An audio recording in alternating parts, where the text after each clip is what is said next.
महिपत आणि साक्षी एका महापौराला भेटायला येतात. त्यांना वात्सल्य आश्रमसाठी त्या महापौराची मदताची गरज असते. ते त्यांना सांगतात की तुम्ही प्लीज त्या वात्सल्य आश्रमचा स्टे काढा. तेव्हा महापौर म्हणतो की मी काय तुमच्या एकट्याच्या कामासाठी इथे बसलेलो नाही आहे. तेव्हा साक्षी म्हणते एक वकील आहे अर्जुन सुभेदार, त्यांनी या वात्सल्य आश्रमावर स्टे आणला आहे. आम्ही ही जमीन लिगली घेतली आहे, पण त्याच्या स्टेमुळे आम्ही काम सुरू करू शकत नाही आहोत. आमची खूप मोठी अडचण होती आहे. तेव्हा महिपत पण म्हणतो प्लीज बघा ना, काहीतरी होऊ शकेल का. तेव्हा महापौर विचारात पडतात. इकडे दुसरीकडे अर्जुन अँकलेट विकत घेऊन येतो.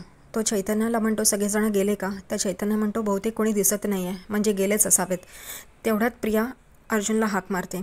प्रिया म्हणते तू माझी वाट बघत होतास का. तर अर्जुन म्हणतो हो, आपल्याला गप्पा मारता येत नाहीत ना, म्हणून चल आपल्या रूममध्ये चल, गप्पा मारूया खूप, कारण आज घरी कोणीच नाही आहे, त्यामुळे आपल्याला कोणी डिस्टर्ब करणार नाही. ते दोघं रूममध्ये निघून जातात. इकडे चैतन्य खाली पहारा देत बसलेला असतो. अर्जुन तिला बेडवर बसवतो आणि तेवढ्यात तन्वी पण त्याला ओढते आणि बाजूला बेडवर बसवते. तो एकदम बेचैन झालेला असतो. तन्वी त्याच्याशी बोलत असते. तेवढ्यातच तो उठतो. तन्वी त्याला विचारते काय झालं, तो इतका पटकन का उठलास. तेव्हा अर्जुन तन्वीला म्हणतो मी तुझ्यासाठी गिफ्ट आणलं आहे, तेच द्यायचं आहे तुला. ती एकदम खुश होते. ती म्हणते काय काय. तेव्हा अर्जुन एक डब्बी काढतो आणि तिच्यासमोर ठेवतो. ती उघडते तर त्याच्यात अँकलेट असतं. ती खूप खुश होते आणि ती म्हणते मी तुला घालून दाखवते. तेवढ्यात अर्जुन म्हणतो नको, मी आणलं आहे ना, मग मी तुला घालणार तुझ्या पायात. तेव्हा तो खालती बसतो, पाय घेतो आणि त्याच्यात अँकलेट घालतो आणि तिला सांगतो की पाय वर कर ना, मला नीट बघायचं आहे. तेव्हा तन्वी पाय वरती करते. तो बघतो आणि मुद्दामूनच तो खालचा तळ पाय बघतो तर त्याच्यावर ती जन्मखूण असते. तो त्याच्यावर हात लावतो. तेव्हा बघतो की ती जन्मखूण तर स्केचपेननी नाही काढली आहे, ती तर खरी वाटते आहे. तेवढ्यातच अर्जुन एकदम दचकतो. ती विचारते काय झालं. तेव्हा अर्जुन तन्वीला म्हणतो हा मार्क कसला आहे. तर ती म्हणते अरे हा मार्क नाही, हे म्हणजे जन्मखूण आहे तुळशीचा पानाची.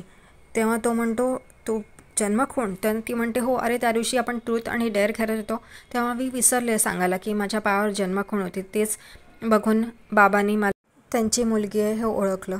इकडे खालती चैतन्य फेऱ्या मारत असतो. तो दरवाजाच्या बाहेर जातो. तेवढाच ओरडून सायली वहिनी असं ओरडून आतमध्ये येतो आणि स्टडीमध्ये जाऊन लपतो. पाठीमागून सायली येते आणि किचनमध्ये जाते. जग घेऊन ती परत वर जाणार असते. तेवढ्यातच तिला स्टडीमध्ये हालचाल दिसते म्हणून ती बघते. तेव्हा तिकडे चैतन्य असतो. ती चैतन्य भाऊजी असा हाक मारते. तेवढा चैतन्य बाहेर येतो आणि टाळमटाळ करत असतो. ती म्हणते तुम्ही इथे काय करताय, तुम्ही ऑफिसला नाही गेला. तर तो म्हणतो नाही जाणार असतो, थोडा उशिरा जायचं. तर ती म्हणते ठीक आहे आणि ती जात असते वरती. तेवढा ते चैतन्य तिला अडवतो. म्हणतो तुम्ही वरती नका जाऊ वहिनी. तर ती म्हणते काय झालं. तेव्हा तो म्हणतो की अर्जुन खूप महत्त्वाच्या मीटिंगमध्ये आहे, डिस्टर्ब नाही करायचं. तर ती म्हणते एवढ्या महत्त्वाच्या मीटिंगमध्ये तर तुम्ही खालती काय करताय. तेव्हा तो म्हणतो मी पाणी प्यायला आलो. तिच्या हातचा जग बघून त्याला आठवतं. तर ती म्हणते अच्छा, आणि त्याला घाम फुटलेला असतो. तेव्हा सायली त्याला तो जग देते आणि म्हणते घाम पुसा आणि पाणी प्या. आणि ती चैतन्याच्या मागून वरती जात असते. तेवढ्यातच तन्वी बाहेर आलेली असते त्यांच्या रूममधनं आणि खालती येते जिन्यावर. हे बघून सायलीला आश्चर्य वाटतं. ती चैतन्याकडे बघते. प्रिया लगेचच सायलीला डिवचायला तयार. ती म्हणते अर्जुन मला त्याच्या रूममध्ये घेऊन गेलेला, आम्ही खूप गप्पा मारत होतो. तो माझा हात पकडून स्वतः त्याच्या रूममध्ये घेऊन गेला, आम्ही खूप गप्पा मारल्या, खूप मस्त एन्जॉय केलं, असं मुद्दामून तिला सांगून डिवचत असते. सायली रागाने तिच्याकडे बघत असते. चैतन्य तिथून पळ काढतो.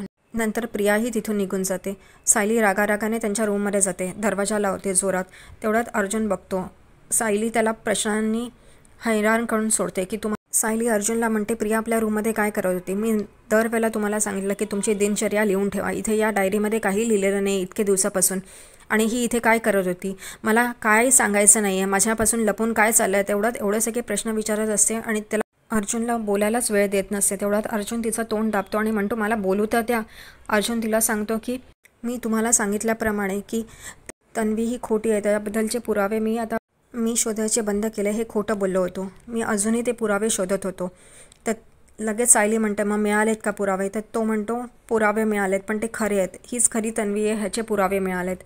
तिने जे सिनियरला पुरावे दाखवून त्यांची मुलगी आहे सांगितलं हे खरं आहे.